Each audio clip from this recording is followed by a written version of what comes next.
My wallet is sobbing. I can hear it. I can hear it in the hall now. It is breaking down, crying. It turns out that Attila, the arrogant so-and-so, he's got a fake hammer. Oh, a fake? Yeah. Whoa. As I say, dick. Welcome to episode 107 of the Your Allegiance podcast. And this week we have replaced Rich with someone even better than Rich. Oh. It's Jeremy from the Four Horsemen studios. Because Rich talks like he knows everything, but Jeremy actually knows everything about the topic that we generally talk about. So those are some big shoes to fill, man. I'm filling in for Rich this week. So well, you don't need to be heel Rich, because you don't need to badmouth stuff like that. Okay. That's the deal. And of course, Mal is here to support me and make sure that I stay on topic. I feel like support you and support Jeremy here, I'm going to ease you both through this. Make the silly comments. Exactly, yeah, you can do the gags.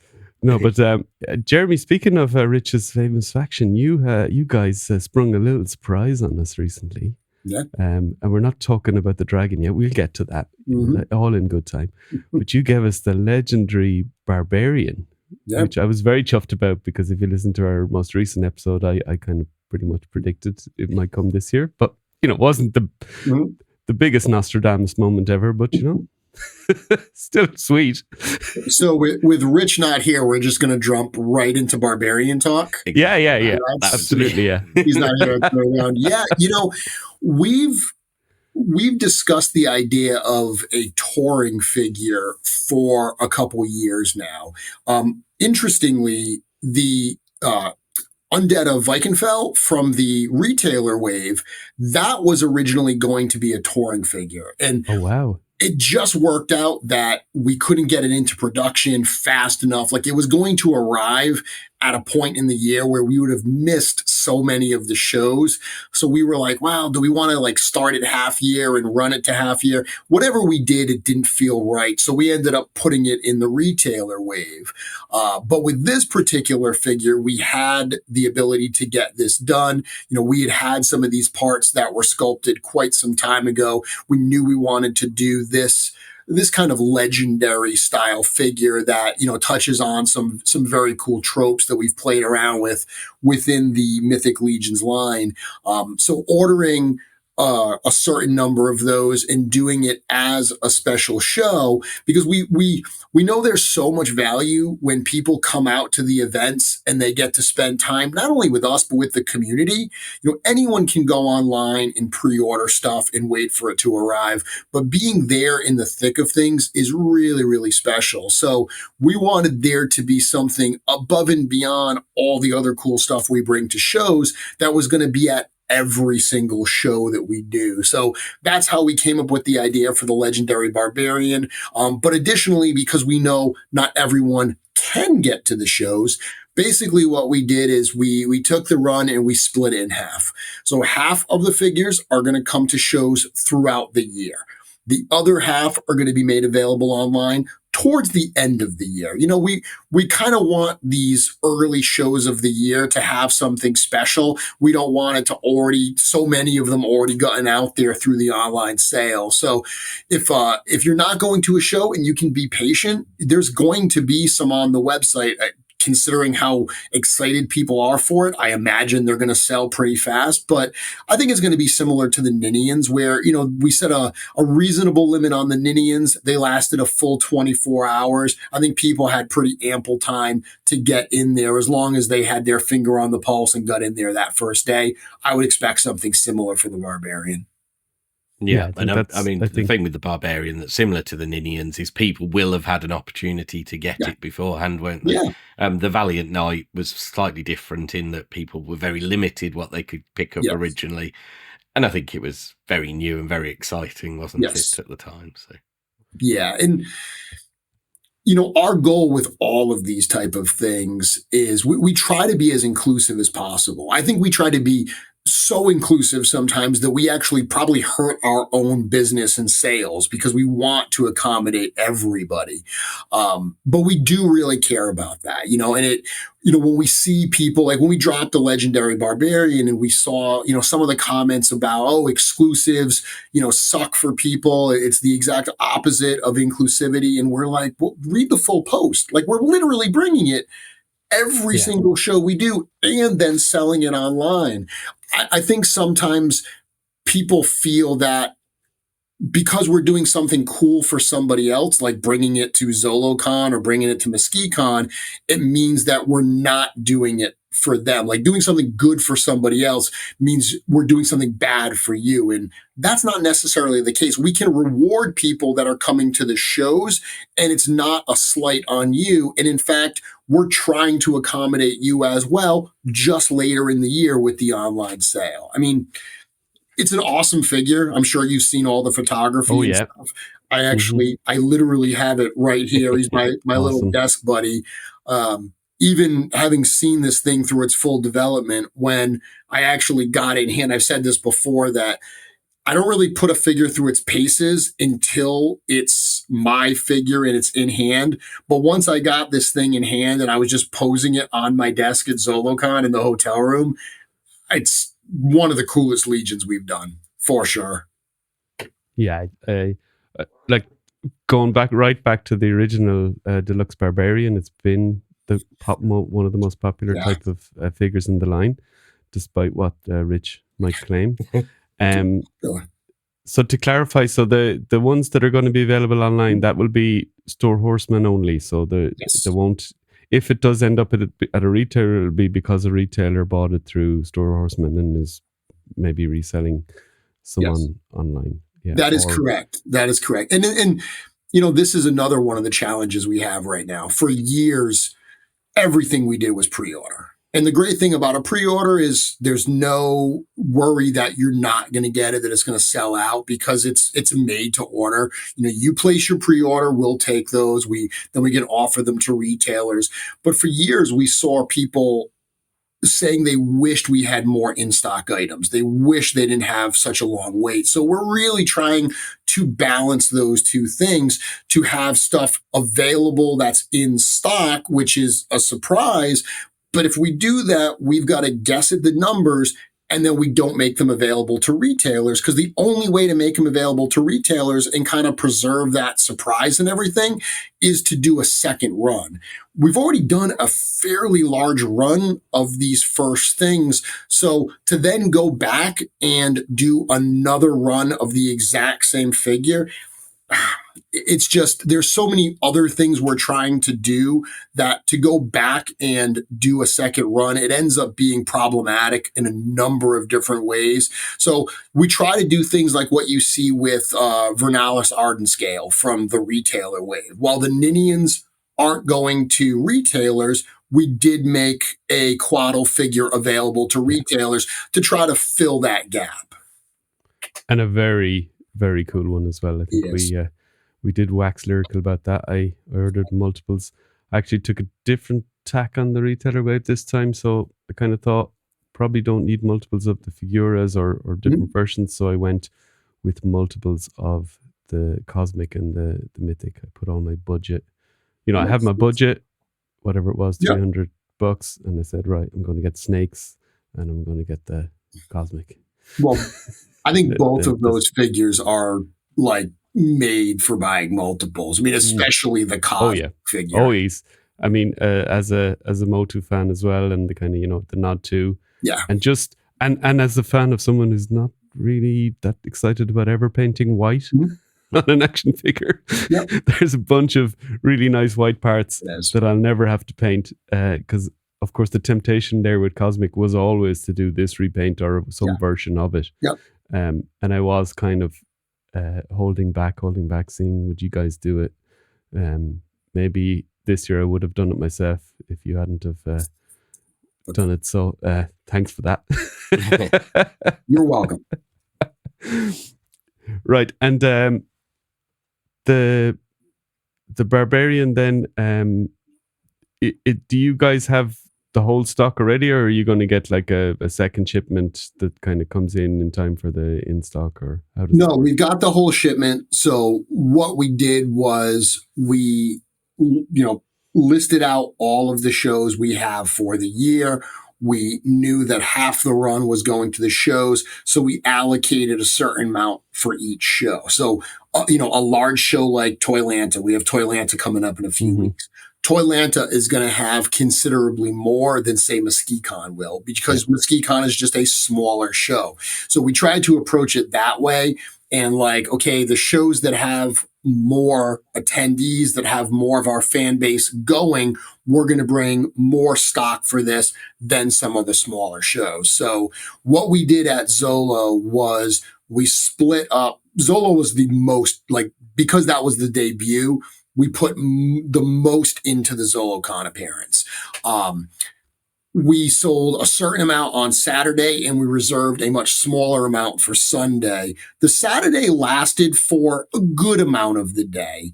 It's definitely sold out by the afternoon, but Sunday sold out immediately. I think the word got out there on Sunday, and everyone just came right to the table to get their Legendary Barbarian, because, it was almost like one after another. Just everyone was, because we were limiting them to one per person per time through the row. Again, we're a toy company. Our job is to sell toys, and we routinely tell people, I know you want to give me more money, but I can't take it from you. It's insane that we routinely say, I have to limit how much of this you buy. But we really do try to make it so somebody doesn't come up and buy a dozen of these, and then the people behind them lose out because we sold all of them. So we at least said, look, if you get back in line, yes, you can buy another one and another one. We have no problem with that, but at least we're going to do one per time through the line. Yeah, that's fair. I think Ninian at Legion's Con was a bit similar. Sunday went a bit quicker. Yeah. But it was cool then on Saturday it was pretty easy to get once the line kind of calmed down. And even I didn't even need to get mine when you get the retailer time or the exhibitor time. I actually had a chance over lunchtime to go into the queue, and it only took 10 minutes. Absolutely. And you went. And for a figure like that Legendary Barbarian, so when did you press the button on kind of sending all that to production? That might be interesting to start the kind of planning to production phase. So that's one of those figures where the parts, were ready. The parts have been ready to go for over a year. Like that, and the only new part on that. So the head is obviously brand new, and then the lower legs are technically new because, as you know, on the Marley, it's got the fabric legs, and then the boots are like two pieces. But after Eric did Marley, when we had the Novian figure and we had that boot cut, he realized that, hey, this boot cut is going to open up a lot of possibilities for us. So he basically took that leather boot he sculpted for Marley and redid it, and we re-engineered it. The reason that it doesn't have that second piece anymore is just because the way it's built now is different. So we couldn't have the two different pegs. There wasn't enough clearance. So in order to have the movability at the boot cut area, we had to lose it below the cuff. But those were sent over. That was all available. A figure like this, what we do at the factory, because there are times where the factory is kind of between projects where they're fully done, a certain wave, and that's out shipping, but then the next wave is like an injection or something. So there are points where they're just waiting for the next parts to arrive to start full production. We could be waiting for tooling to finish something up, and there might be like a little gap of a few weeks. Those are perfect places where something like this that doesn't have a firm deadline, they can just squeeze that in and get it done. So I think that they finished this up towards the end of last year. I think it was right after the Necro stuff was done, they jumped right onto this when they had a little gap. And when was the design part of it done? Would have been last year as well? So yes and no. The head was designed Eric had sculpted the head and everything well over a year ago, but we put the parts together. I want to say probably around this time last year is when we started pulling all the pieces for the figure and deciding exactly what parts were going to go on it. And then it got fully painted up and sent over to the factory.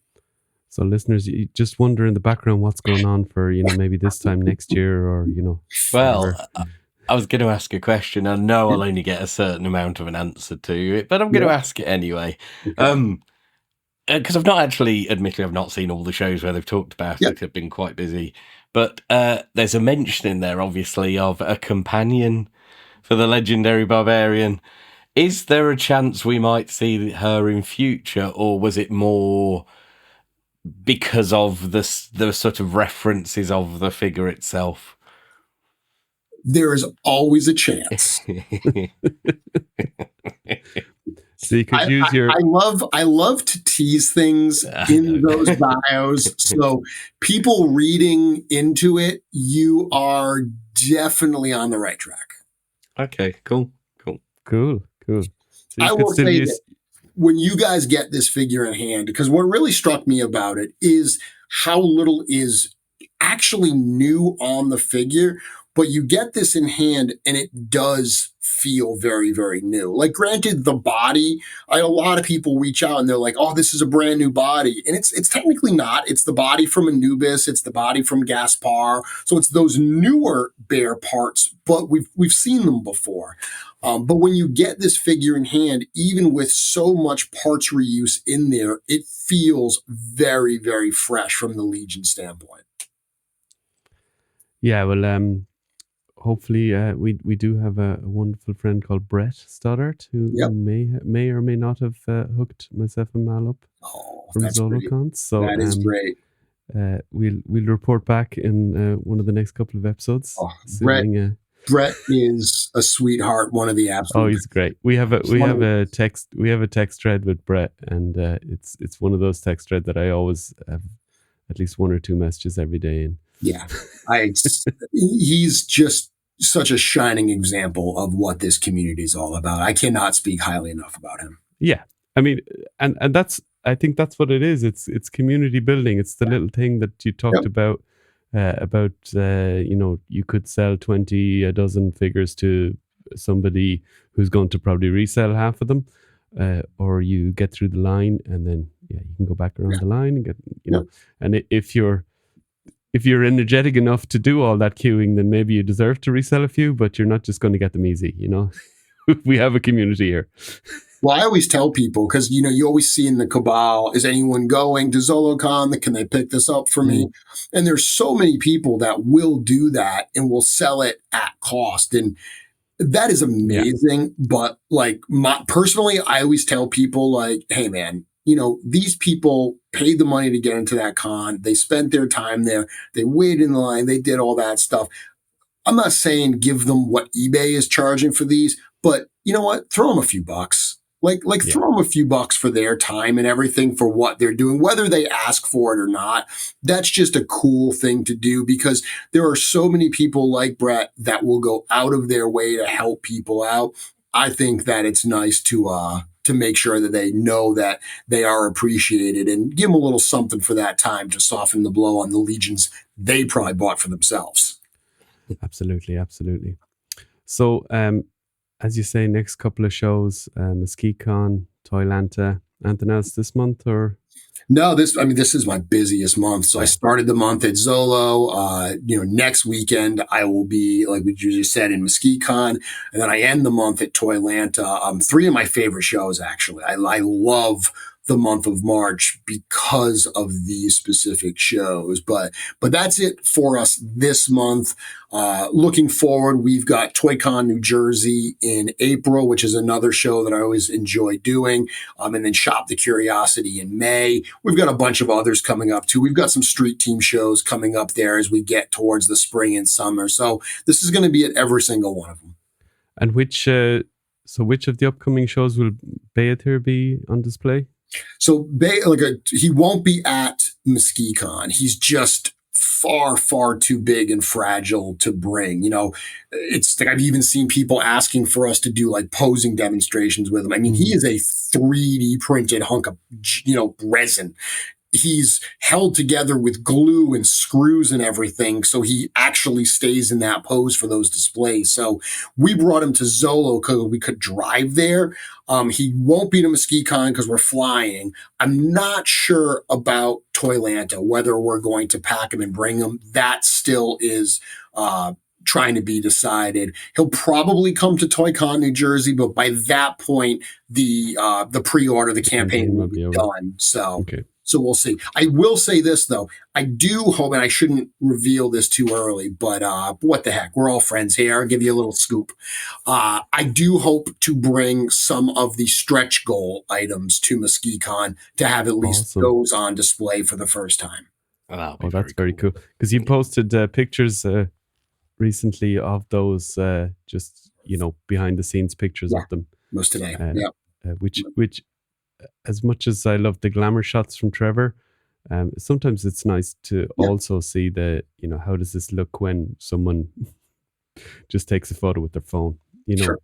It gives you kind of a view of it maybe that we're used to seeing on the cabal of different figures, because that's what most people take their pics with.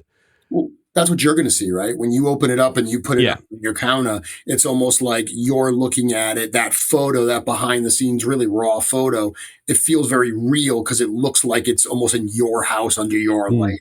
Yeah, I like those. Totally, yeah. Kind of, it's very realistic.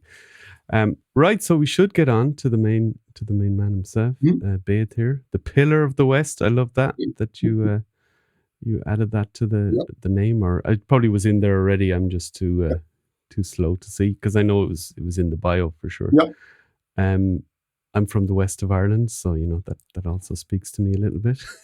Well, interestingly, when we were talking about Beyithirr and creating him, we looked at a lot of like European type naming and stuff like that, because I always imagined this character like we were looking at a lot of like Scottish names and all stuff from that area of the world, because that is the area, this character, the Pillar of the West, this is kind of like the forest dragon, basically. If you look at the bio, that's kind of his domain, is that the very wooded kind of areas of this world that we're yet to explore. So immediately when we were starting to think about it, I was going to, the time that I've spent in Ireland, the time that I've spent in Scotland, immediately thinking about like the west coast of Ireland, over in like the Cliffs of Moher, and I stayed over there in Doolin and everything, and Lisvarna. It's such such a gorgeous area. So in my head, when we were writing a lot of the lore and the bios and stuff, that's where my brain was traveling to. Love that.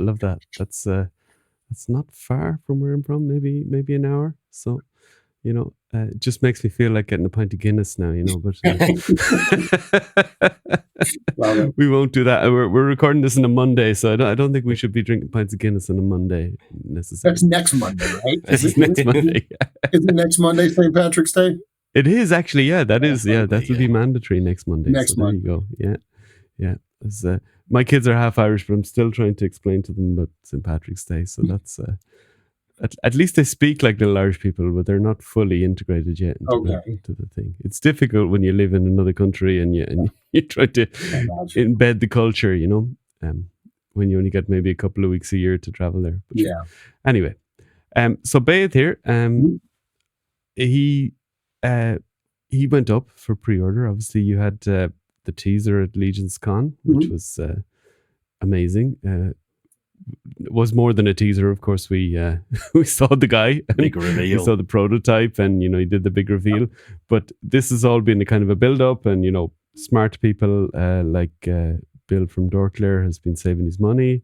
Other of us have been spending money on your various drops since then.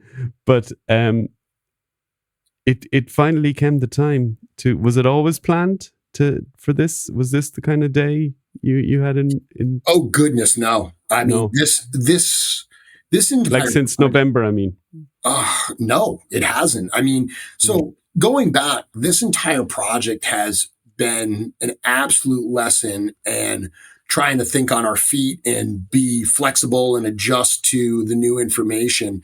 I heard Cornboy at ZoloCon say something, and it was such a telling phrase where he basically said, we made a thing and didn't realize how expensive it was going to be to make the thing. And that's the reality, because whenever we make any of our regular figures, right, we have a pretty good sense of what the costs are going to be because we've made so many things that are similar.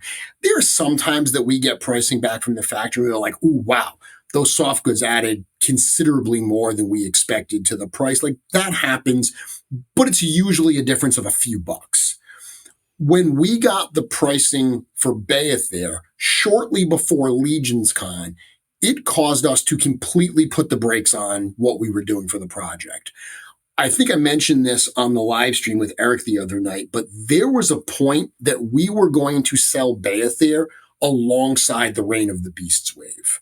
Now, It wasn't going to go like at first we were going to let it stretch even further than the Reign of the Beasts wave. So at one point we were like, yeah, we're going to do like a multi-month project for a multi-month pre-order for Beyithirr, and we had all these plans, including offering him for a much lower price. Like these were all part of the original plans. But when we got the pricing back from the factory, it was so far above and beyond what we expected that we realized that this was not something that we could just make and hope we get the pre-orders. Like we had to kind of go back to that crowdfunding model to make sure it actually made sense to produce this figure. So the reason we also put the brakes on was we looked at the pricing and said, that feels wrong. Like it feels like we've got to be able to get some price breaks on here. This is too much money. So originally, we were talking about doing it maybe in January, and that would give us, a month and a half or so to work with the factory to see where we might be able to find some accommodations. As we got towards January, we weren't where we wanted to be. So that's when we said, okay, let's move things around. Let's do the in-stock sale in January. Let's move the Dragon to March. The be-all, end-all is we continued negotiations with the factory, discussions. We even sent Chris out to China to have these discussions in person. And this particular toy it's such a monstrous undertaking to produce because of the size, because of the detail. Like, if you think about the fact that with a regular Mythic Legions figure, someone is in the factory having to put those pieces together.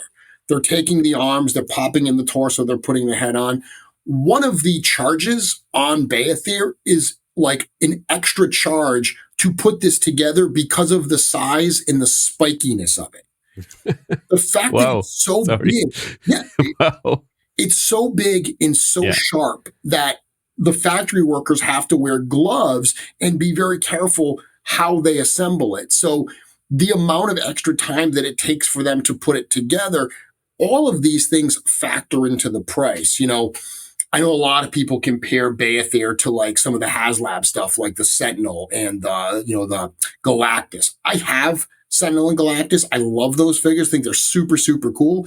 But it's apples and oranges. Like those figures are really big figures with a lot of unpainted plastic. And that's no way a knock at Hasbro. I love those figures. But because they're armored figures, it's a lot of smooth surfaces that they're able to actually, mold in the colors they need for the figure. That's great. That allows them to kind of keep the costs down a little bit. With Beyithirr, every inch of that figure is just covered in paint, covered in detail. So when we saw the final prices, we had to go back to the drawing board. We had to figure out, okay, what makes the most sense? And it's one of the reasons why we decided not to sell it to retailers. Because when we sell to retailers, this is no surprise, right? This is the way that the retail works, where we have a certain cost, we sell it for a certain price, we sell it to retailers at a discount, wholesale pricing, and then they sell it at a price to their customers. because I'm in sales and marketing, I know a lot of people expect that everything that comes out of my mouth is, a cleverly crafted lie to get people to buy stuff.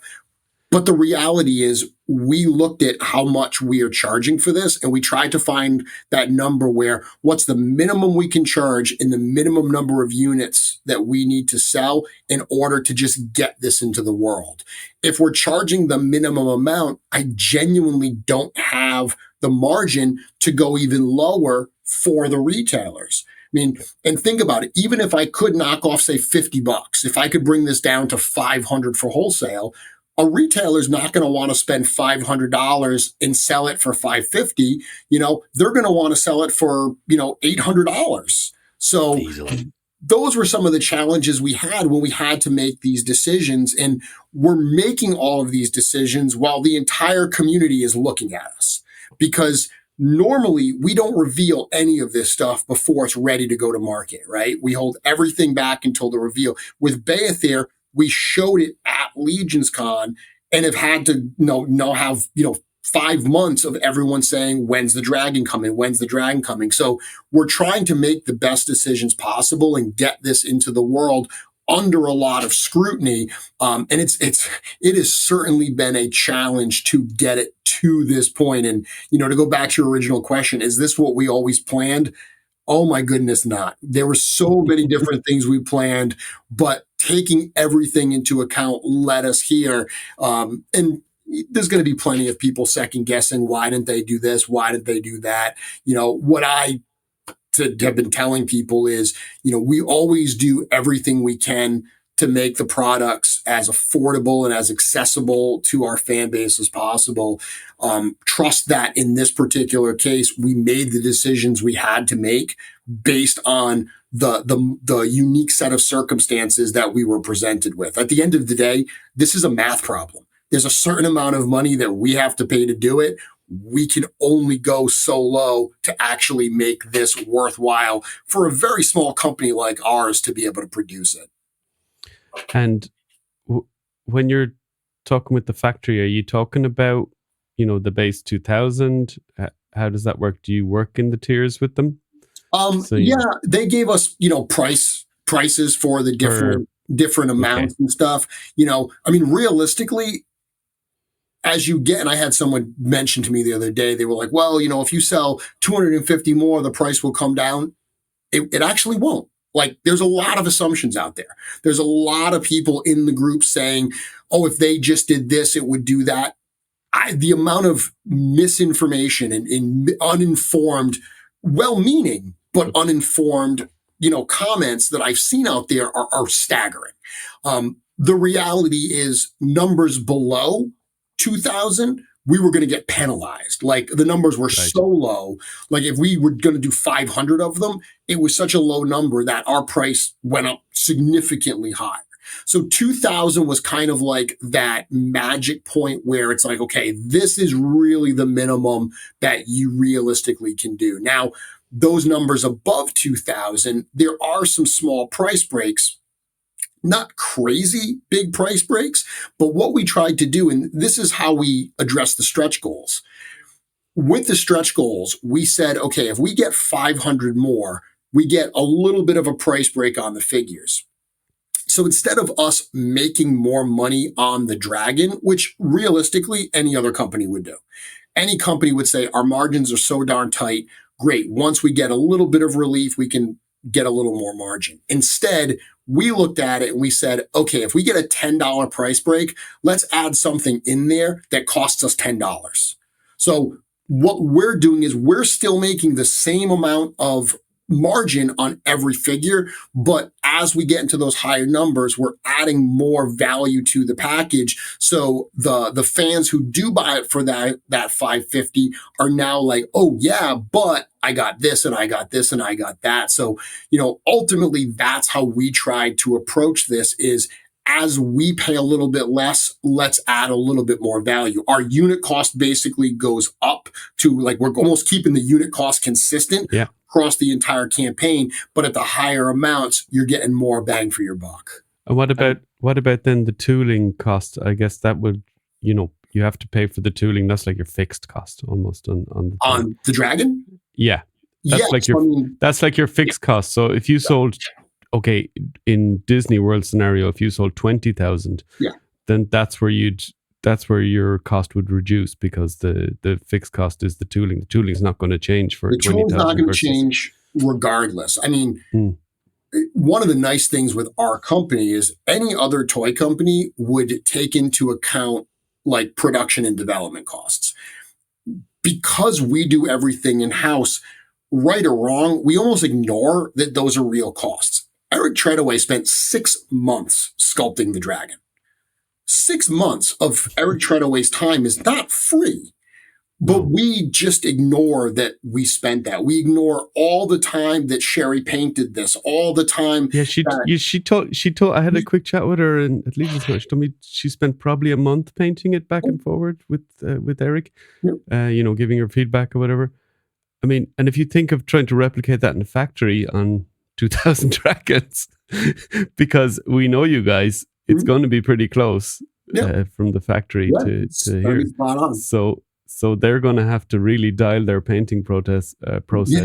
And that all gets factored. I saw somebody gets costed, of course. So I saw somebody say that the dragon should be less expensive for paint because it's bigger, and that makes it easier to paint the parts. And I was like, yeah, but there's more surface area. Like, okay, it's not as tricky to paint the dragon's eyes as a little guy's eyes, but it's a giant amount of surface area. Yeah. I mean, has anyone customized an ogre, for example? Like, okay, it looks easy until you actually do it. I think that also shows that people are forgetting that a lot of what you guys produce is hand painted as well. Yeah. Whereas, people like Hasbro, they're stamps, aren't they? They're blatantly on, like, the faces are stamps. Some of the paint apps are stamps, because otherwise you wouldn't end up with them skew-if the way they are. So, well, again, I mean, and once again, this is not a knock on Hasbro. Hasbro has a lot of unpainted plastic. I collect a lot of Hasbro stuff. I've got a lot of it. I like it very much. What they're doing is right for their product, but they do take advantage of the fact that a lot of the figures they produce, because of the way they produce them, they're able to use plastic that's the color they need, which eliminates the need for paint. Our stuff has so many paint hits on everything that it significantly adds to the overall cost. Yeah, and you're not selling the nostalgia there, so they can do a cartoon figure, for example, that doesn't have that has kind of cartoon type color scheme. You're doing a pretty realistic looking dragon. That's going to have a bunch of shading and all that kind of stuff. But to your original point, yes, the tooling. I mean, the tooling is a dramatically expensive part of of course. Project. Like, when we saw the cost of the tooling on this, the cost of tooling the dragon, for just kind of comparison, we could tool multiple waves of figures for the same amount that's costing to tool the dragon. So it is a significant investment in order just to cut the steel. And some of the pieces, they're gigantic. Like those wings, both sets of wings, by the way, the amount of tooling for those wings is so expensive because the blocks of steel that they need are just huge. And that one of the things we realized is, like, we saw that when we do an ogre and it's, say, almost like, say, 1.5 times the size of a regular figure, the costs are, commensurate, right? It's a little bit more surface area, a little bit more paint, a little bit more plastic. The dragon, it's not commensurate. It's many multiples higher. So not only, like, if we look at a dragon and say, oh, it's, 10 times the size of this thing, it's not 10 times more expensive. It's multiples of that. Because once you get into a certain scale, everything becomes more complex, because you get to the point where all of your standard processes for how you do the tooling and everything have to be adjusted because everything is bigger. I guess a point to be made here as well is, you guys aren't, you can't go shopping around for a factory either, because you have your factories that do the stuff to your standard. And for the most part, they're the guys you want to do it, so. Yeah. I mean, we have a couple factories we work with, and we had, you know, them all look at the project. And, you know, realistically, our deluxe factory, the ones that makes the trolls and that makes the horses and so forth, they were the ones that really started the project. They're the ones that, you know, it looks like we're going to be going with. But even that's a good point where originally we selected them because they do the trolls. So we know they do some rotocast stuff, because originally we were imagining that a big elements of Beyithirr, like especially the main body, were all going to be rotocast. Rotocast is a bit cheaper to produce. The tooling is certainly cheaper. That was our plan. The factory all but refused to do it in roto. You know, we've gone back and forth with them, trying to get them to accommodate us. And look, at the end of the day, they're awesome. Like they know what they are doing. They are engineers. They understand materials. They understand processes.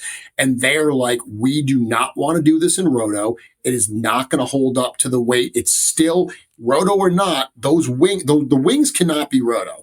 The wings are not thick enough to be roto. Those have to be injection plastic. They're going to have ratchets at them and stuff. They were just like, this body is not going long-term going to be able to support the weight of this creature unless we do it fully injected. Fully injected, it weighs like 35 pounds. It's like a small dog. So again, all of that factors into this. When you imagine someone in the factory picking up that torso and attaching those limbs and everything, this is a gigantic, heavy piece of material they have to do that with.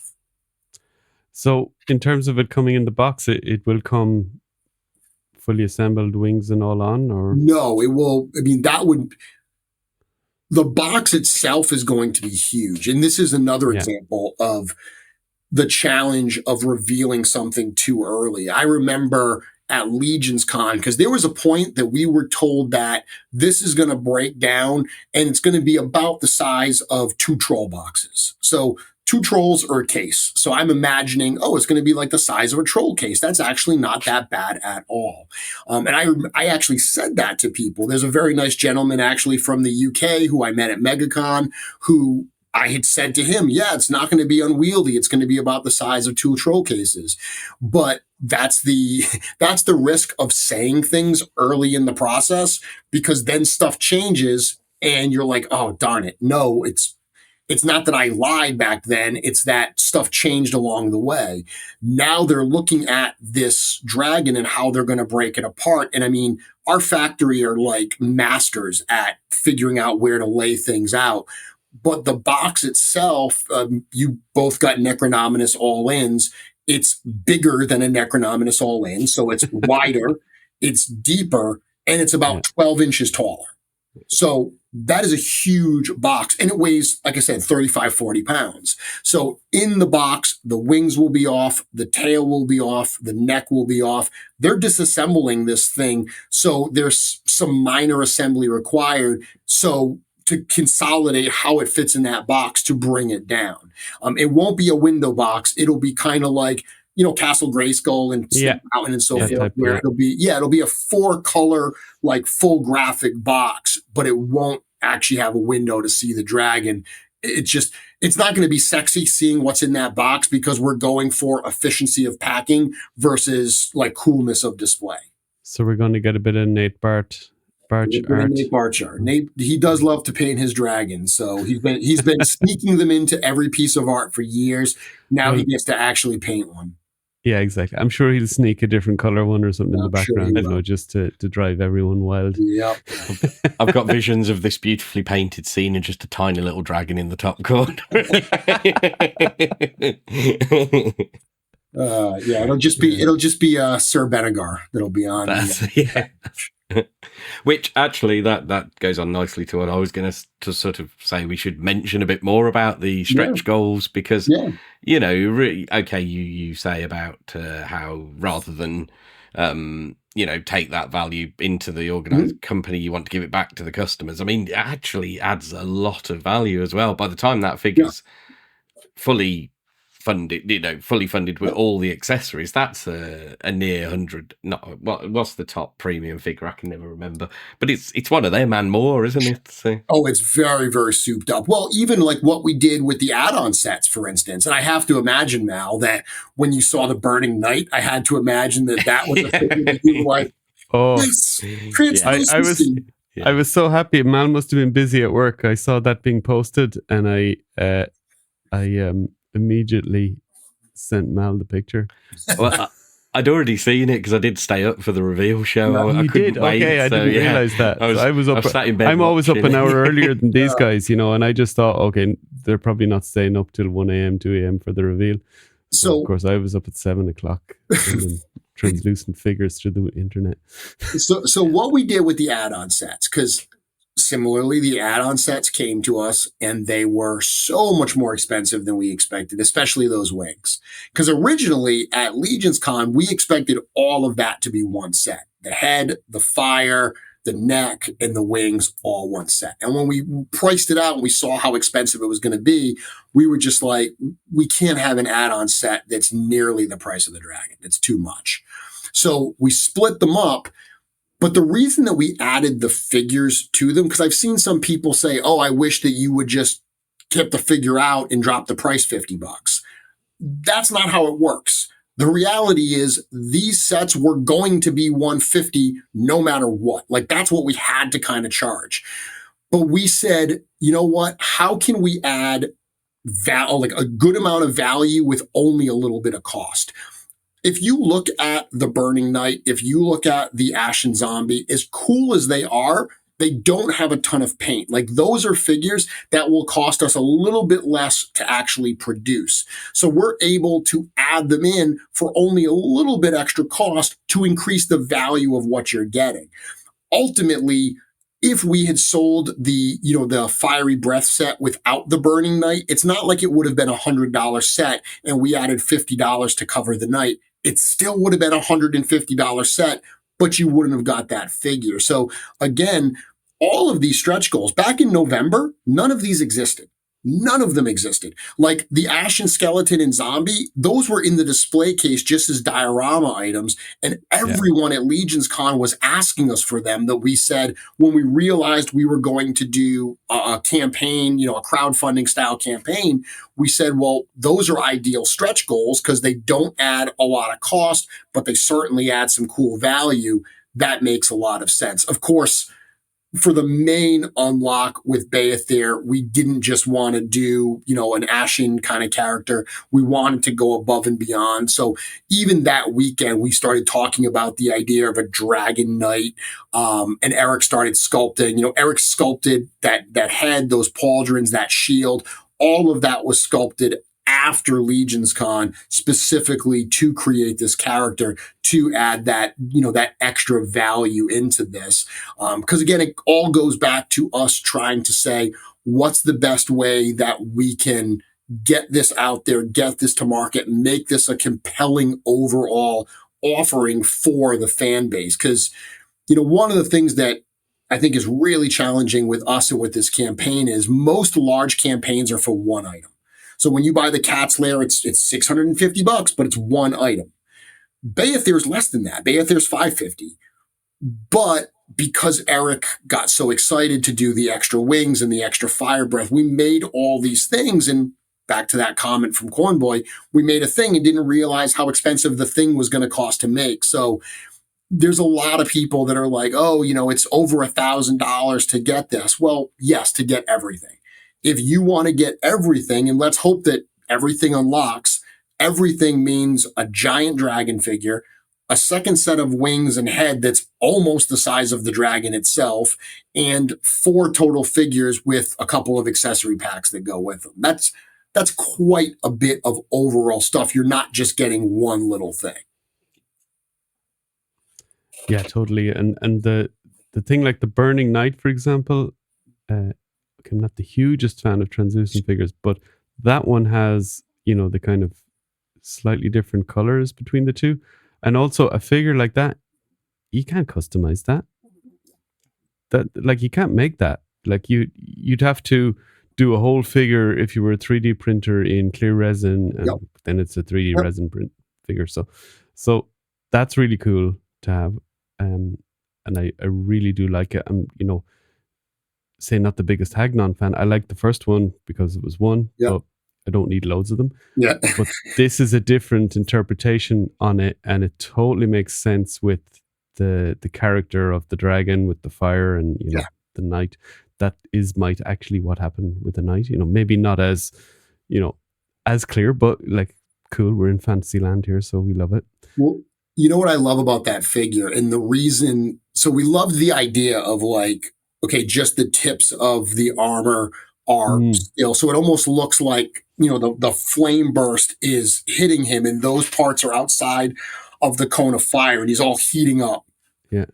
But if you swap in the fully translucent parts, should those unlock, it makes me question, like, is this knight burning because of the breath, or is he like a Human Torch type character where he can like actually engulf himself in flame? So it kind of works both ways, and I kind of like, and that's why we, Burning Knight, like, it's almost like if you think about like a character, like, they have the Green Knight in Arthurian legend. Like, is this the Burning Knight, a character that can ignite himself on fire as he runs into battle? So he's kind of negating the dragon's effect. I love it. There you go. There you go. Oh, see, he's selling it to us here on the double, man. He doesn't need to sell it to us too, though. Well, there's okay. I mean, you can confirm this on here, but I mean, I know the answer to this, but some of the people, and it's been asked quite a lot, is unfortunately, if the dragon doesn't get funded, the add-ons aren't getting funded either, are they? Then, well, they might get funded, but they're not being produced. I mean, this is really tied into the dragon. It would be such a strange scenario where the add-on sets get funded, but not the dragon to add them with. I mean, at that point, we'd have to go back. And we've said right from the beginning, there are no refunds on this unless it doesn't fund. Obviously, if it doesn't fund, everyone's getting their money back. That's crazy. But that I did confirm that if the dragon doesn't fund, but in some weird scenario, the add-on sets do, we'd have to rethink that. Yeah. Well, I mean, and the thing that made me sort of raise that because I was then going to say, just shows the sort of creative nature of the community is there's people already going, well, I could have the dragon over here, and that head, you could have it peering out of something, breathing the fire. Yep. And I mean, it would in itself make a very cool display piece, wouldn't it? And I had a number of people at ZoloCon ask me, can I just buy the head pack? And this is before we showed the Burning Knight. And I said, yeah, you don't have to buy the dragon to buy the heads pack. And that's what they said. There are people that don't have the room to display Beyithirr, but want Beyithirr in their collection. So that thought of like, okay, if I buy the full head, can I display that? And actually, I'll give you another scoop. The way that the dragon head works is you've got the head and like the fiery breath one, the long one. You've got the head, you've got a little piece of neck. Then there are two little tiny neck pieces that go between the front part and the whole big long neck. Those two little pieces were only supposed to come with the base Beyithirr. Like you were going to have to pull. So what, because the idea behind that was you add it to Beyithirr. So we were like, oh, the two pieces that already are on Beyithirr, you don't need two sets of those. Just pull the neck off, pop those on. But then when people were asking us, hey, I may only buy the fire pack for that next set, we realized that they're not going to have a complete set. There would be a little bit of a gap showing. So we added those two pieces into it. So if you buy the Beyithirr and you buy the head piece, you actually now don't need to disassemble it. You just remove it at the chest area. You can pop one off and pop the other one in, and you have a fully intact other neck and head. That was us adding something in that we hadn't even thought about as we started talking to fans and realized, oh, that will make this even cooler. That'll give them even more usage. It's not a huge cost to add those two pieces. No problem. We'll add those two pieces into both sets. That's very cool. I mean, that's just a little bit of stuff you didn't need to do, but works. Yep. And please, people, make sure that you get over the 3,000 so we can get the fully clothed Sir Bengar.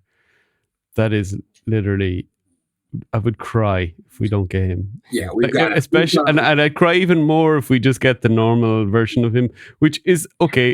It's cool until you showed me the other one. Yeah. Well, even that, John, soft goods add a significant amount of. I can imagine. We're still scratching our heads here how we got the Gideon for the price we got him for, and how you still managed to do, not to blow smoke, but there is pretty good value in the soft goods. We've all had the odd Mezco or two in our collection, and the soft goods Gideon's a gift. Like Gideon was dramatically underpriced based on what we paid for them. Gideon should have been a more expensive figure, but that was genuinely the studio saying, you know what? He's part of a wave. We're going to make a little bit more over here so we can make a little bit less over here and give the fans a gift. Not to go too much to the Necro wave, but the Necro wave had very few standard figures. So much of it was deluxe with Belualith and Tuperculi and Uxak. So when we got to a character like Gideon and Maxilius, especially with Gideon, we were like, this figure should be a deluxe based on the soft goods and what we know it's going to cost. But Eric wanted to have more standard figures in the wave. So we said, hey, let's charge the regular 37, 50 at retail for that.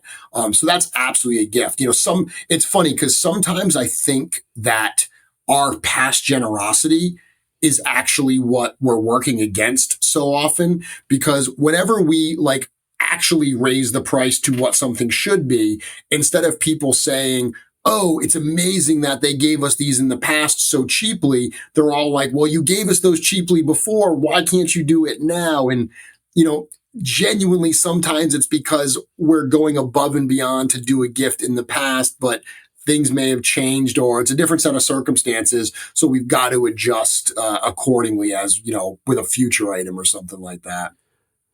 Well, I remember being, sorry, Mal, being, in the community when you signed when the Horsemen signed the deal with CJSM, and there was a lot of confusion around, and then, and obviously it had to be explained, and, because people maybe didn't know what CJSM did or whatever. And of course, because you didn't do tremendous amount of soft goods back at the time. But in hindsight, it's been such a great partnership, really, with everything. Yeah, it really has. I mean, he's elevated the pieces to a dramatic level. Going back to Sir Benegar, I'm going to have to share the original Sir Benegar design and then what CJ did to it. Because, on the cape, how it's got that scallop style look? Yeah. CJ did that. We didn't. Wow. Eric just had a long, voluminous cape, but that was a regular cut. Same thing on the tunic. The bottom of the tunic was more of a straight cut. And CJ was like, hey, looking at this character, I'm seeing more angles. I'm seeing more of that Batwing style scallop. Are you cool with that? I remember Eric sending me the picture from CJ and he's like, dude, look at how this is amazing.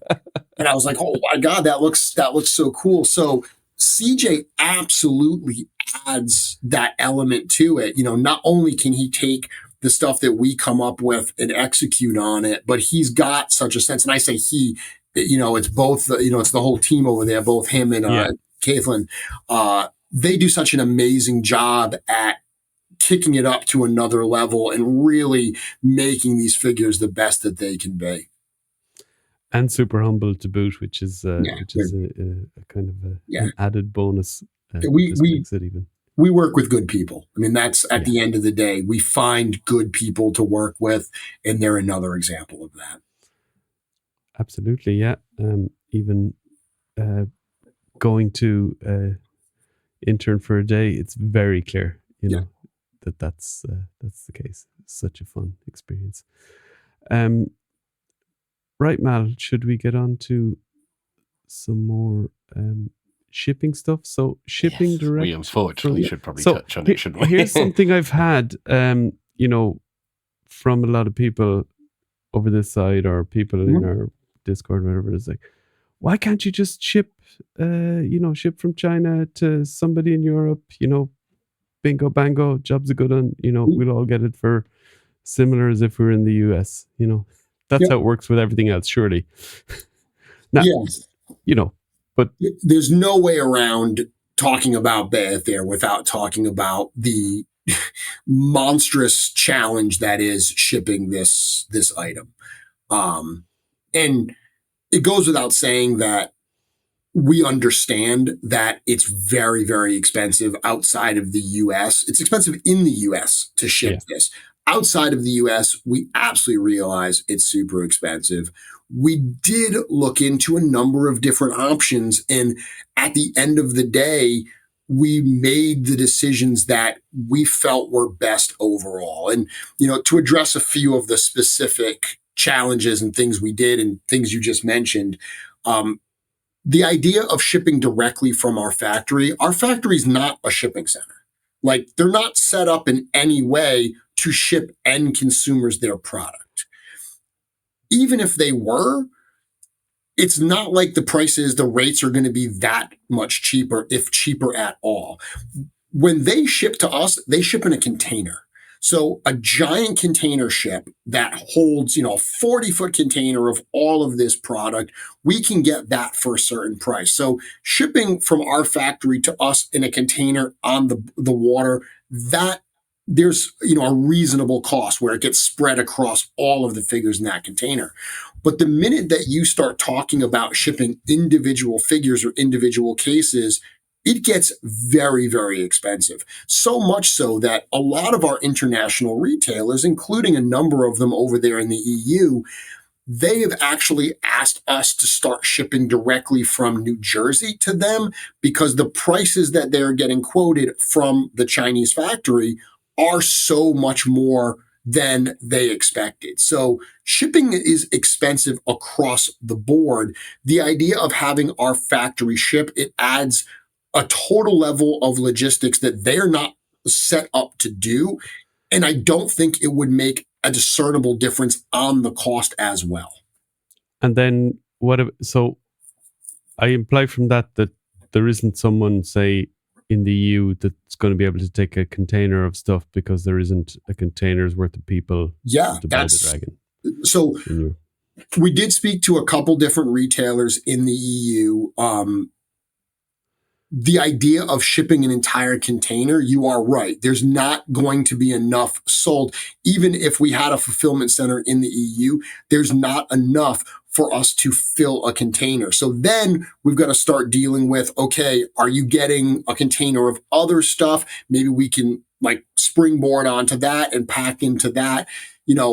That adds another layer of complexity and a whole lot of cost and everything to it as well. So these were all things that we looked at. We actually did talk to some of our retailers in the EU, and some of whom were willing to do this for little to no money, which is amazing. And it speaks volumes of how amazing our retailers are because, most retailers are like, well, what's in it for me? Like, how much? I'm not going to do all this work and fulfill all this just to be nice. Like, I need to make some money on this. And we had some conversations that's not what they were looking for. They weren't looking for, a whole bunch of money on this.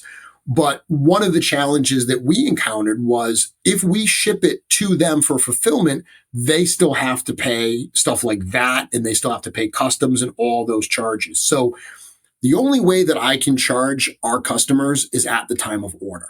Which what it was looking like was I was going to have to account for all of those charges up front, which means we were looking at actually doing a separate EU ordering website. So on the US Four Horsemen, Beyithirr would be one price, but we would have to add all of those fees that I can only charge you right now. We would have to add those all into the European website. So Beyithirr would have been $750, $800, right out of the gate. Can you imagine the absolute rancor that would have happened if we would have had two different websites with two different prices for the same item? So every time that we explored all of these different options, it was just another layer of complexity and another layer of cost and another layer of potential things breaking down. We were giving up some of our control and some of our stuff to make sure that this actually would go forward. And we weren't seeing the kind of cost savings that a lot of people expected. Because I do see a lot of people online say, oh, why can't you just sell it through retailers? We already talked about the margins, the fact that I don't have a wholesale cost, but even if we sell it at this price, I still have to ship it from somewhere to those people in the EU or in Canada or in wherever. It still has to get to them. That is expensive. When you see the size of this box and the fact that it weighs as much as it does, every which way we looked at it, it's going to be an expensive shipping price. Well, I mean, So- I was going to go. say, I said to John earlier, didn't I? Well, the other day, whenever it was, that it's hard to be annoyed at the shipping of, well, let's take the Dragon on its own, that shipping, because that's one thing, and then there's the other. But it's hard to be annoyed at that when you're seeing that people in the US are also paying upwards of $100, and that's within country. So to then only be, it's not actually that much more in the UK at least. Shipping like New Jersey to, say, California, that's like, shipping from where you are to like some middle bit of Russia. Like it's that far away. Yeah. So I put it in my cart now. I live just over 3 hours away from the studio. I put the 3 in my cart and it was almost $100 to ship to me. Yeah. It's a 3-hour drive. 6 hours round trip, I guess. The challenge here, and that's the other thing too, is everyone's not listing prices for Beyithirr. They're listing prices for the whole thing. Because that's part of the narrative is, oh, this is an $850 figure. No, this is a $550 figure with $300 in add-on pieces. And I've seen a lot of people say that they're essential. I love the fact that they're so cool. People think they're essential, but I saw someone compare it like to buying a car. Your car's still going to work. It's everything you need for a car. But if you want a spoiler on it, if you want the tinted windows, if you want the sound system, those are nice add-ons that are going to cost you more money. Because these things are so big, they ship in 3 separate boxes. They're all boxed by themselves because they're all gigantic. So if you get all 3 of them, it is $850 and it's 3 oversized packages that are going to be shipped to you. So inevitably, that is going to add up to quite a bit of cost. Yeah. But you are right. Yeah, no matter where you are shipping this, there is a very, very hefty price in order to be able to do it. And it's a challenge for us because we know we lose sales because of that. We certainly see a lot of people and a lot of comments about us being greedy and all this stuff and everything.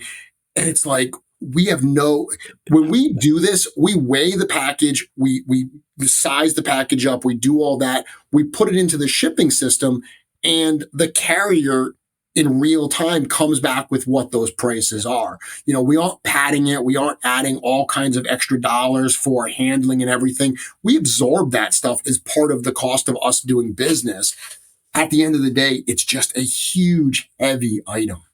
Yeah, it does astound me a little bit how people still can't equate that the shipping is not the Horseman. The shipping is the shipping company.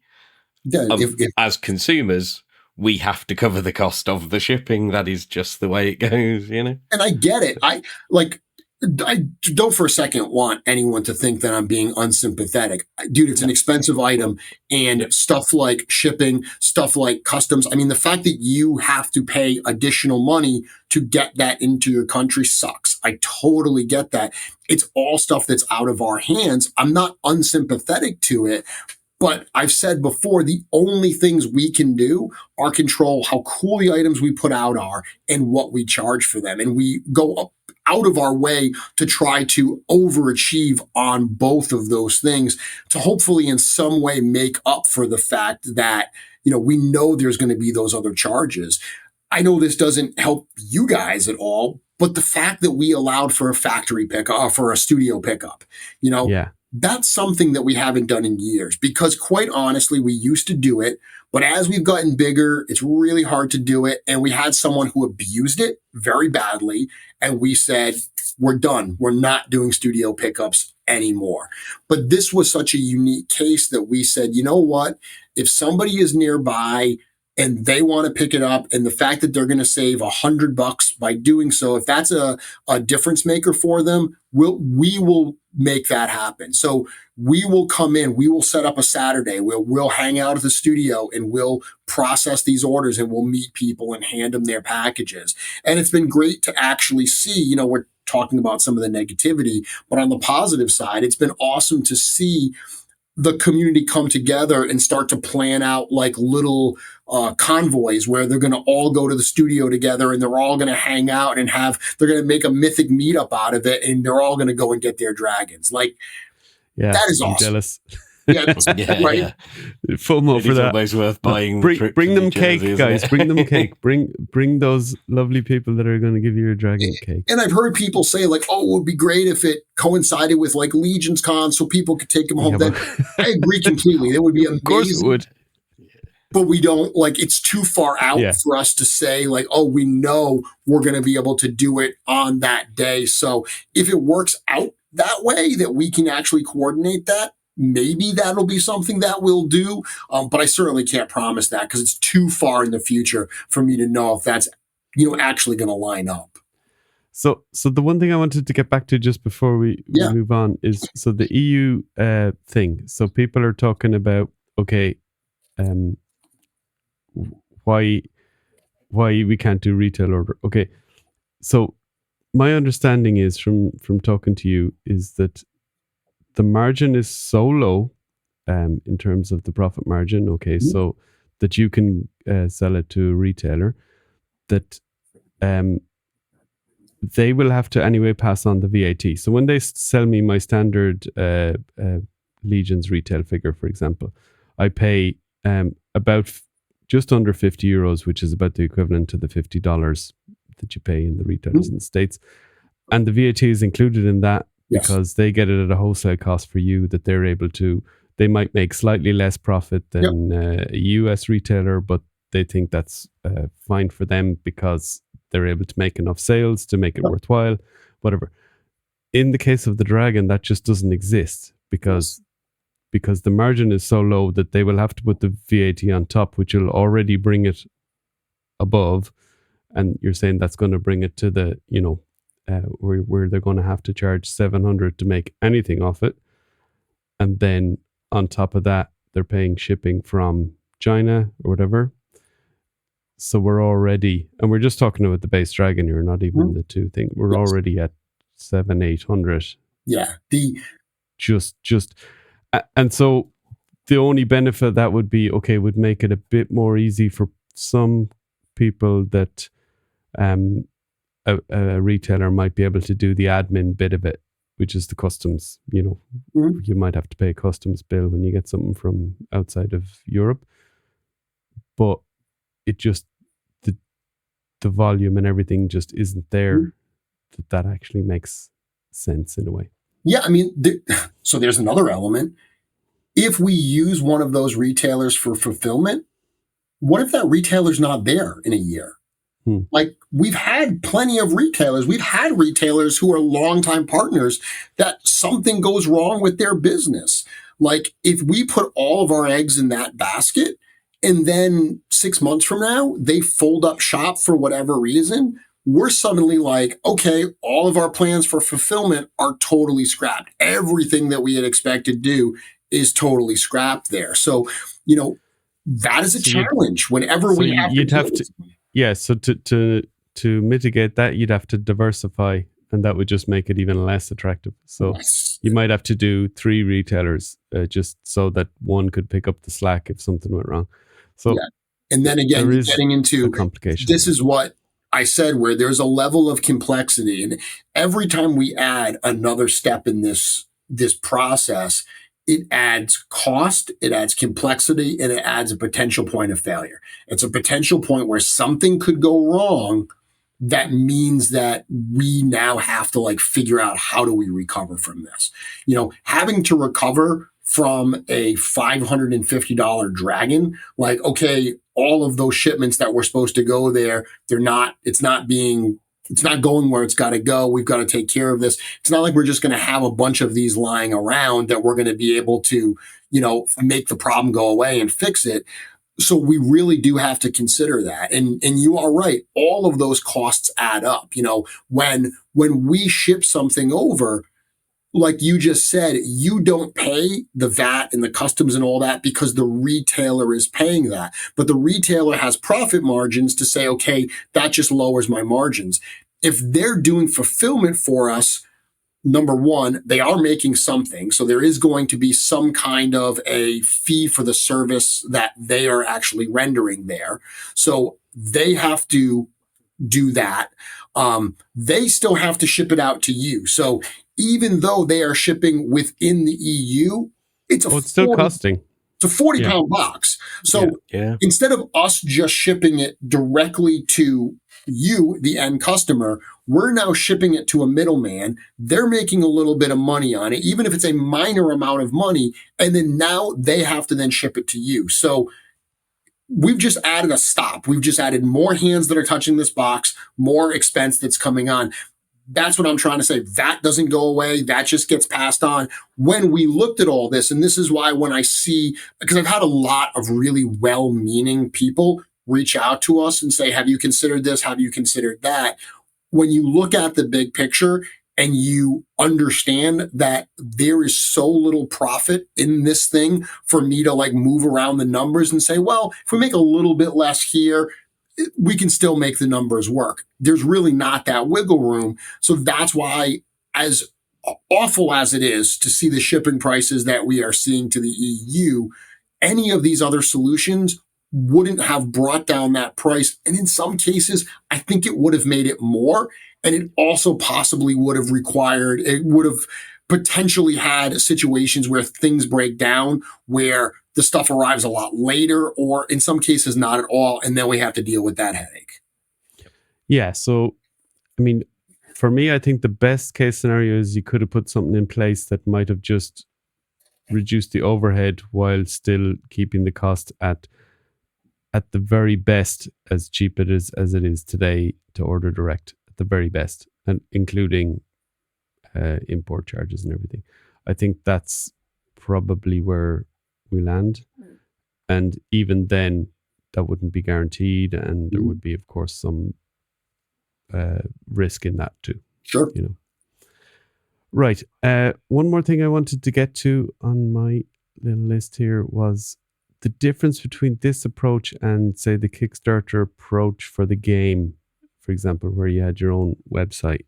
Was that ever considered, or how did the thought process go? This is our own. So, are you talking about the difference between Kickstarter versus doing it on? No, because you did a crowdfunder for the Mythic Legion Tactics, where you built your own site, which I guess meant that you didn't have to pay the Kickstarter fees at least. Yeah, exactly.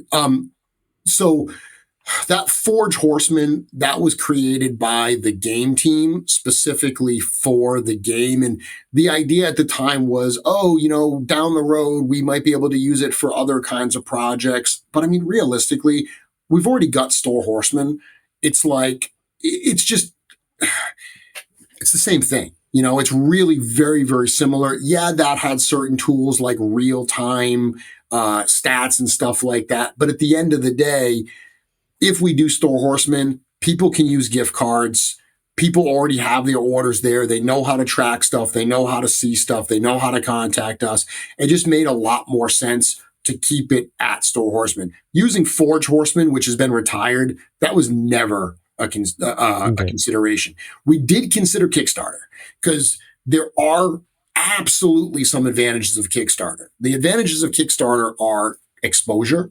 The fact that, right now we are kind of in a little bit of an echo chamber where we have our audience and we can only communicate within our audience. obviously love when people like yourselves and, the toy reviewers and, all of these people, when they also talk about it on their channels, because their bubbles go outside of ours. They're certainly crossover, but they have audiences. So we love the fact that there's a lot of exposure, but Kickstarter does a great job of getting just beyond all of that. The other great thing about Kickstarter is you can pledge up front, but you don't pay until the end. But you pay 100% at the end. So here's my question. What's better? That you can pledge day one and you have to pay day 30, or that you can pledge whenever you want? Now, and I know that our Pay in 4 doesn't work for the EU. I do know there are other services. I don't know if Klarna works for you. I haven't investigated it. Yeah, I mean, there's credit cards. I mean, there's obviously a lot of options to split your payments up. But that was the thought too, is that, okay, for at least some of our customers, because every decision we make, we know that it's going to benefit some and not others. So the question is, well, okay, I don't have a solution that's going to benefit everyone equally. Do I do this solution that's going to benefit some of the people and do nothing for the others? We don't want to ever do anything that's going to hurt anybody. Like, we don't want to help somebody but hurt somebody else. But if it helps one group and is net neutral for the others, that's something we have to consider. So again, with Four Horsemen, we've got the Pay in 4 where people can buy now and break it up into 4 bi-monthly installments. So those are, some of the reasons. But the other big reason is Kickstarter is not free. Like, Kickstarter charges money. There's a 5% Kickstarter charge plus a 5% processing charge. Plus, if you use BackerKit for fulfillment, that's another charge. So imagine having to add 15% of costs right on top of what we're doing. It means a more expensive package. So once again, we said, you know what? If we keep it in-house, it's the way that we can reduce our costs as much as possible, and we can put that right back into the cost of the Dragon to have that lower price. So instead of having to charge, say, $600 on Kickstarter, we can charge $550 on Four Horsemen. I think the key here is that with the shipping, everything's shipping separately anyway. So if you were, if you wanted to add, if you're completely cool and amazing and add a second Beyithirr, it's not going to ship with the first one. You add a wings pack or a fiery breath pack, they all go out separately. So the combined shipping or the separate shipping for those is the same. So there's no advantage. You might as well have 3 orders. There's no advantage to putting it all together. So because I even did this, during my testing, where I added just Beyithirr and how much is that? And then I added this and how much is that? And I tried all these different combinations. And it always kept coming up to the combined amount as if, so, because I've had some people say, well, if I buy Beyithirr week 1, but I can't do the add-on packs until the end, is that okay? And it's like, it's going to be exactly the same. Will they ship all the same? No, not necessarily, because the way they pull orders, you might get one before the others. You're gonna get the add-on packs before you get Beyithirr and be like, oh, where's my Dragon?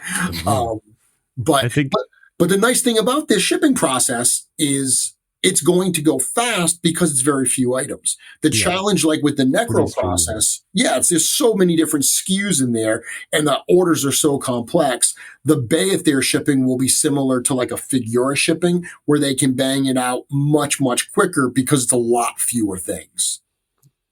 Yeah, when I looked back at my Necronominus order, I was like, did I just get the all in, hopefully? And then I saw I added a 2-pack as well, which was great because, got a 2-pack too, and it's already paid for. But at the same time, it took a bit longer ship. But actually, I have it already, so not too bad. I'm good. I'm pretty happy. Right, and then what is the ultimate dream date for this in terms of production? So we're not talking about guaranteed dates here, but if everything goes well, I'm hoping it's going to be in hand before the end of next year.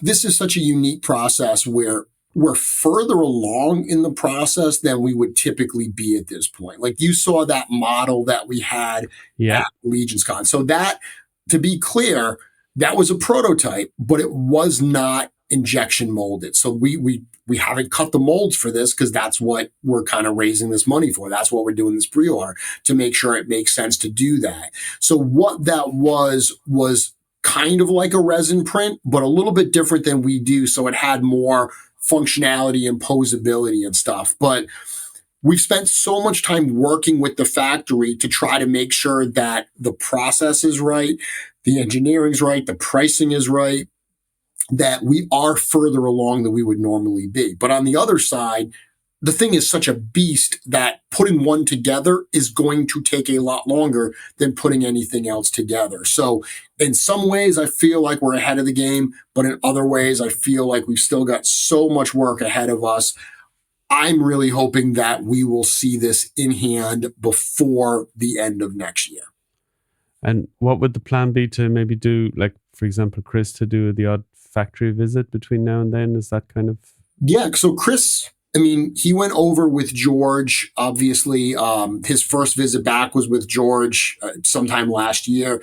And then he just went back for almost a month, a couple weeks ago. Oh, he was there for a month. Wow. Yeah, he was there for almost a solid month. Well, he went to Japan first. He did the Wonder Fest with Masaki, one of our retailers out there in Japan. That's right. And then he went over and he spent a couple weeks in China, which was fascinating, by the way. Little side note, I don't know if I've told this story yet. I don't think I have. Oh, give it to us, so. So there's a night where, because they're on a different, time schedule over there, the best time for me to talk to Chris was at like 9:00 at night. So there was a Wednesday that I had just finished my show and I texted Chris and I had a bunch of information that I need answers to all these things.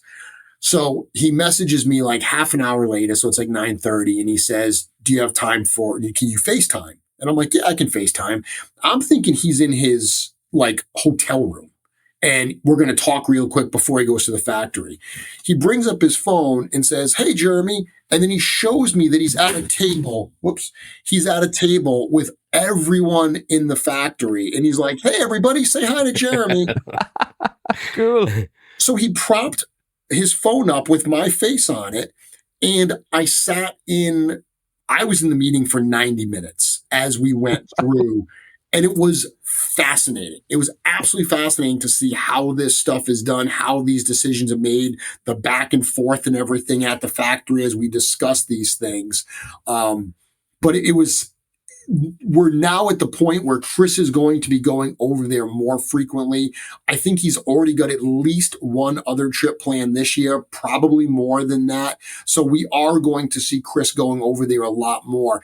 And I can absolutely tell you, based on what got accomplished in that meeting, I can't believe that we released any toys in the last 3 years during COVID, because the level of complexity that has to go back and forth with these products and all of these decisions, to try to do that with no FaceTime, it's baffling to me that we were able to make this stuff actually work. The amount of decisions that we made during that 90-minute meeting a couple weeks ago, I feel like it would have taken us 3 months to get that amount of work done that we got done in those 90 minutes. Being in person, being able to ask questions in real time and adjust right on the fly, those are all going to have a benefit that we're going to see in the release schedule for this line. And I don't mean how quickly we offer pre-orders. I mean how quickly we deliver pre-orders. That's awesome. And next up, we have All-Star 6 in the cards. So All-Star 6, that is wrapping up production this month. That wave suffered because of Chinese New Year. They were really trying to get it done before they left for Chinese New Year. And then it didn't work out. It took a little bit longer with Necronominus and a few things. So we ended up getting to the point that it had to get pushed. They came back from Chinese New Year to finish it. So they're wrapping that all up this month. The latest information we got is it should be headed to port by the end of the month. So with any luck, I don't know if it'll be on the water in March, but it should be on the water, hopefully in early April. and on the way over to us. And then right after that, they should be going right into the first Ox Crew wave. And the Ox Crew waves are going to be pretty much back to back. We're going to work on them pretty much just like we did with Necro and All-Stars. We'll do the Ox Crew waves back to back. So we should be seeing those by the middle of this year as well. Yeah, so we did mention when we were chatting about this on the show at some point earlier this year that we might have another kind of summer of Cosmerium in a way. Like last year it was the sale. This year it might be the waves coming. But that's cool that they're coming quick after each other, and of course All-Star 6. So probably All-Star 6 before the start of the summer. Definitely. I mean, with any luck, don't quote me, but I'm really hoping that we're going to start seeing those arriving in May. Yeah. Cool. Yeah, that would be the dream. I let you say that, but yeah. That's what we're hoping for right now. I mean, the good thing. So, by tying All-Star 6 into Necronominus, we did a really good thing and a really bad thing. The really bad thing we did was we made it so that wave was 100% dependent on Necronominus. So every time we got a delay in the Necro wave, it meant we got a delay in the All-Star 6 wave. Unlike, if you remember what happened with All-Stars 5, we got a delay in Cosmic 1, and we just said, let's just do All-Stars 5. We just leapfrogged it and did that. We couldn't do that with All-Stars 6 because it was dependent on Necro parts. The good side is once Necro was fully debugged and ready to go, it meant that All-Star 6 could just completely roll out. Everything that we had to fix, we had already fixed during the Necro wave. So there was presumably no unexpected issues that were going to arise that were going to slow things down. That's awesome. So have you got anything else for Jeremy, Mal? No, I think that's everything. And what about the potential for tariffs and stuff like that, Jeremy? Is that something you guys are looking at in the next couple of months? Or it's just another one of the challenges that we're all dealing with right now. I mean, costs are rising across the board on things, to produce stuff. There's so much kind of up in the air right now in terms of what's going to happen with tariffs. So at this time, we're just kind of, looking out for them, seeing what's happening, figuring out if there are any adjustments that have to be made. But we're doing what we need to do in order to, keep the stuff coming out and everything, and we'll adjust accordingly. Yeah, I mean, obviously you have to stay alive as a company, so these are kind of, death and taxes. You just have to deal with them. But does this penalize you on stuff you've already solicited, for example? Yeah. So if there are tariffs applied, it doesn't matter when they were solicited. It's all based on arrival and stuff. When it arrives in the port. So yeah. So that's one of the challenges of doing pre-orders the way we do. Outside of tariffs, you can go back to shipping prices, right? Yeah. So that was a big problem in COVID, wasn't it? Yeah. With COVID, there was a point where actually the container prices from China, they went up so much. Like a container that used to be like $6,000 to ship went up to like $30,000. So, immediately you're like, okay, every one of the items on that container just now cost us a lot more money to get over here. But even outside of that, if you think about it, for all of the complaining about shipping prices, when we do a pre-order, you are charged the shipping prices that we have right now.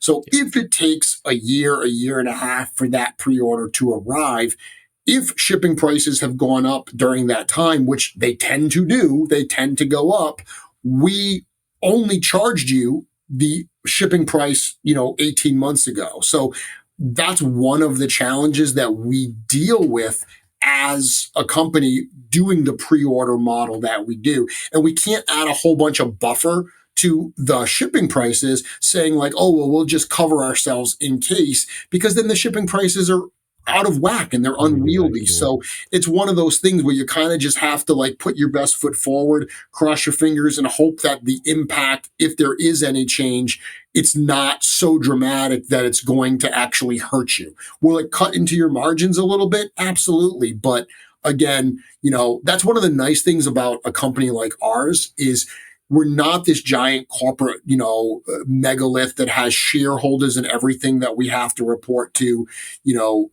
Everyone here is a hard worker. No one's trying to wring every penny out of every sale that we can get. So if prices go up a little bit and we make a little bit less profit, we're still okay. We're still okay. We're still going to be able to make this work. And like I said, as things change, we'll adjust as we have to. Keep making cool toys. You just have to tell Cornboy to get, one less double of the Mezco figure he's getting, whatever, You can just have the one Cornboy. Don't get the second one to keep in box. Oh, we can't do that. Shipping's gone up, mate. That's a sacrifice we can't make. Come on, we can't mess with Cornboy. Can't mess with Cornboy's Mezcos. That's true. I love because I collect Mezco as well. Not as crazy as Cornboy. I just collect like the original. He's a completist as far as he gets everything. Like he buys characters from franchises he has genuinely known. But he's just like, he's just like. Cool figure. Just loves the figures.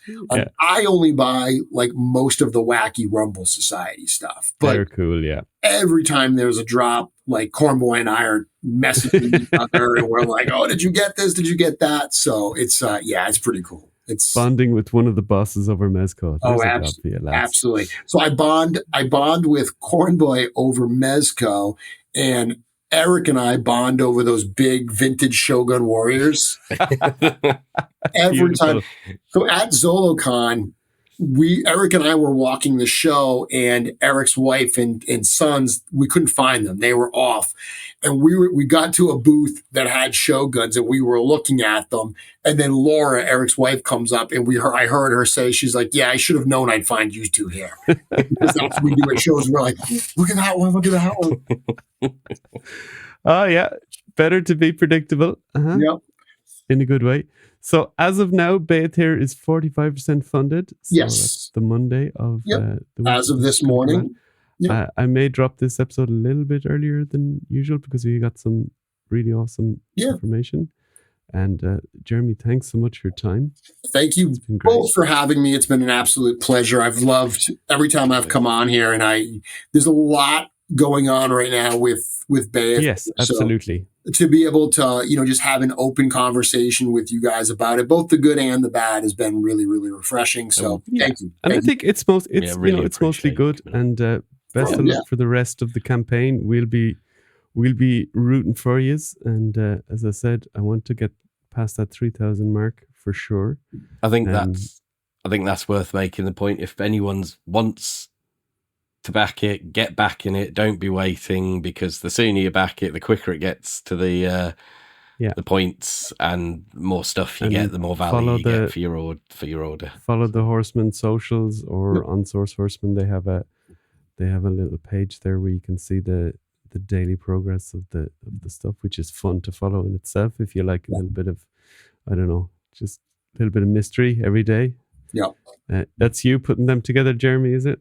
Yeah, Nate did the graphic, and it's like a layered Photoshop file where I can kind of move it as it goes, move the fire, so it shows that. So so every morning, run the reports, see where we are for sales. I adjust that accordingly, and then I make the post. And there's also there's a fan, his name's Brian, who does all of these cool graphs for Brian Brink's his name. He does all these cool graphs. I think I saw his post today. Yeah, all the major Kickstarters he does. He does, all the HasLabs and everything, all those he does these really, really cool, like data-driven graphs of like the process and how it's going. And he posts it, I believe it's on a Geek Dad Life, but he posted in the Cabal today that he put together the actual like graph for this crowdfunding campaign. So that's yet another way that you can follow the progress and kind of see a very data driven. I know actually Rich likes spreadsheets, so I don't know if he gets really into this kind of data, but maybe that'll be something that will I think he would definitely like Brian's graph. Yeah, it's a very much Excel nerd looking graph, which is very cool. A good thing. All right, really Jeremy, as I said, thanks so much. What's that? Jeremy said, "Very cool." I went, "It's really not." It is when it's about a dragon. It's not when it's about the sales of like paperweights or something. It's super impressive that he put it together, and if it helps excite people to buy more dragons, then I'm totally on board. No, it is impressive. It is impressive. Yeah. Definitely. So we're up to, was it 7th of April? I think it's the 6th, because it started on March 7th and it goes till Sunday, April 6th. And I mean, we always get a flurry of orders that final weekend because, obviously why are you going to drop the money on it up front? There's no incentive to buy early.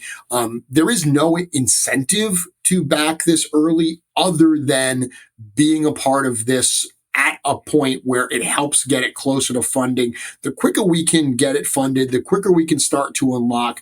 There is a snowball style effect. And this is one of those downsides to it not being on Kickstarter, because Kickstarter, every one of our fans could say, I'm going to back it day one to really get that up there and start unlocking stuff. And I know I don't have to dig into my wallet until day 30. This doesn't work that way. You do get charged up front. You do get charged when you place that order. But by backing it early, it gets those numbers up. It gets those stretch goals unlocked, because ultimately, once we unlock Sir Benegar, as you mentioned, Mal, that's a lot of value being added into this set right out of the gate. One thing I was starting to talk about earlier that I didn't get to finish, I'm realizing now, is we decided to split the Sir Benegar into 2 unlocks rather than do it. Instead of saying, okay, 2,000 is funding, 3,000 is Sir Benegar. We were like, okay, we don't want to have to go a whole 1,000 without an unlock. So we'll do Sir Benegar, the base figure, at 2,500, because that's one price. When we come down, as I mentioned, when our unit cost comes down, we'll add him back in to bring it up. And then 500 more, it comes down again. So now we can add all the soft goods in and bring it right back up. But that point, 3,000 to me is really, I think that's kind of the fulcrum point, where once we hit that, there's a lot of value. I think we're going to see a lot of people coming out of the woodwork who are waiting right now to see whether or not that stuff's going, well, he's going to unlock, and whether it's going to fund. We'll hopefully see them come out, and then that will push us towards those other unlocks as well. Yeah. Agreed. Yeah. So if you do get between 2,500 and 3,000, but not over the 3,000, can you promise me you'll do like a soft goods pack? It doesn't matter if it's 4 years' time. I don't care. I'll wait. And you can fleece me for it. You can charge 60 quid for it. I'm fine with that. We'll see. There's a lot of questions about like how close do you have to get to unlock it. I think I'm just trying to say how much I like it. Let's be honest. John, none of us want to see Sir Benegar get released without his tunic and without his extra weapons. Yeah. So especially him, because he's got to be looking after dragons. Yeah, one way or another, we've got to get that. And I think we're working on a couple things. I've seen a lot of people asking if Sir Benegar is going to have like extra hands, because right now he uses they want the vertical hinge. They want the vertical hinge for the jousting lance and everything. So we're working on some stuff right now. I think we're going to add some extra goodness into Sir Benegar. The Four Horsemen listen. Don't worry, guys. Yeah. Especially when you make good points. Yep. Whenever we can. All right, Jeremy. Now we really do have to get out of here. Thanks, guys. Appreciate it. All right. Cheers. Thanks.